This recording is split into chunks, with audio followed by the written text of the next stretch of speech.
He's not there. Written by LordRaygon. The devil is not as black as he is painted. It was a lazy Friday night, and I was watching TV in my sitting room with him.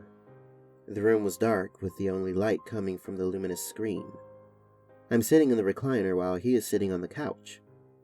I had made a deliberate effort to distance myself from him as he was acting strange that night.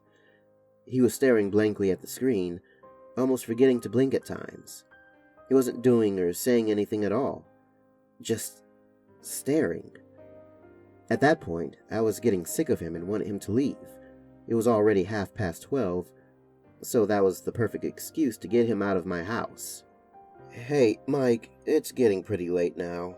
We should probably call it a night," I say to him. Usually, he would try to persuade me to stay up longer and just mess around with him on the PlayStation or something, but instead, he just turns his head slowly, stares directly into my eyes, and meekly says, "Okay." He gets up, almost mechanically, and walks out to my hall. I quickly get up to go and say goodbye before he leaves. He is quietly putting his shoes on, and I noticed he put his right shoe on first. But I knew that he would always put his left shoe on first, because he always said it was his little routine. I decided not to say anything, as I didn't want to come across as strange or nosy. After finishing tying his laces, he stands up and looks at me, and suddenly says, "How's things with your mom?" You know I said I don't like talking about that," I said to him. "Running away with her only son's money. Imagine that. It must be horrible for you," he sarcastically said to me. I began to get annoyed and blurted out, "I think you should leave now. I'm tired and I want to go to bed." He looked at me with a menacing smile and said, "Aw, I was only trying to have a laugh with you, Adam." At that point, I was getting visibly annoyed and began to snap back at him. "No, look, you're being an asshole right now, Mike, and I would much prefer it if you Before I finished my sentence, I saw two people walk into my driveway holding hands through the glass on my front door. They were wearing those happy and sad masks you see in drama theater logos. "Who the fuck are these people?" I said to Mike. "Oh, them? They're just my friends. They're here to play," he said, with his smile growing even bigger. "Play? What the fuck are you talking about? Tell your friends to get lost and do this another night," I nearly shouted at Mike. I was on the verge of laying my hands on him to basically throw him out my door. "But tonight is the best time to do this. We've been waiting so long for it," he said to me with that smile on his face. "Well, it's gonna have to wait for another night. I want you to leave right fucking now," I shouted at him. I looked outside again, and the two people were already closer to the door, staring right at me through the glass. "Alright, look, Mike, I'm finished with whatever you're trying to do here. I don't know if this is a prank or whatever, but I'm not fucking having it anymore. If you don't leave now, I'm going to call the police and maybe you can explain to them this little fucking game you're playing." Alright, I'm leaving now. Jesus, man, I just wanted to hang out with my bro, but if you don't want to, it's fine, he says innocently to me. He heads to the door and opens it, and instead of leaving, the two people come in. As they come in, he looks at me with that fucking smile again. "That's it. I'm calling the police. Enjoy explaining all of this bullshit to the..." Before I could reach my hand into my pocket, Mike grabs my arm with an almost death grip and looks me straight in the eyes with his smile wider than ever and says, "You know I can't let you do that, right?" I push him back with all my strength from my other hand and quickly break the grip, and I run upstairs. At the top of the stairs, I quickly look back at them, and the person with the sad mask looks at me, holding my phone up in the air to taunt me. I almost sprint to my bedroom and lock myself in. I quickly move my work desk in front of the door and barricade myself in.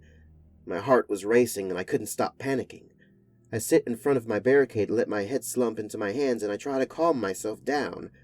I look around and think to myself, "Fuck, I left that laptop downstairs." I then realized I was locked in my bedroom in the middle of the night with no means of contacts, with 3 intruders in my house.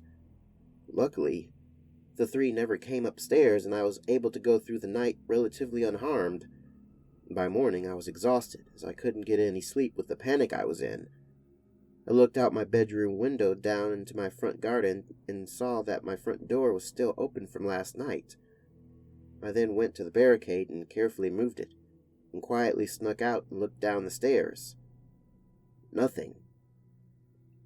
I then snuck downstairs to quickly shut my front door and lock it up. I then went straight to the kitchen and used the house phone to call the police. They came soon after and searched the house for them, but they could tell that they were already long gone. I gave details of the 3 of them, and they said they would begin looking into it. They then told me I should probably stay with family or a close friend for the night, just in case they come back. Come back? Holy fuck, what if they come back? What will I do? What will they do? I had so many thoughts firing through my head before I realized I may be in danger. The police soon left after that, and I immediately began to plan a little early vacation for myself. I grabbed a bag, shoved a whole bunch of clothes into it along with my laptop and wallet, and I got in my car and went to stay at a hotel. None of my family lives in my area, well, at least not anymore, and I don't really have any close friends, so I drove to the nearest hotel and booked a room there. When I got to my room, I jumped onto the bed and just slept for hours and hours. By the time I woke up, it was nighttime. I decided to check my laptop for any emails or work stuff, but I saw I had one new email for my phone. I must have forgotten to lock it properly, so now I have access to my phone to do whatever with it. I opened the email, and it was a video file titled first_1.mov. The video started off with the 2 masked people walking around through a dimly lit house. Mike is there as well, walking with them, and is holding the camera. They walk to this wooden door, and before doing anything, all 3 look at the camera and put their finger on their lips and say, "Shh."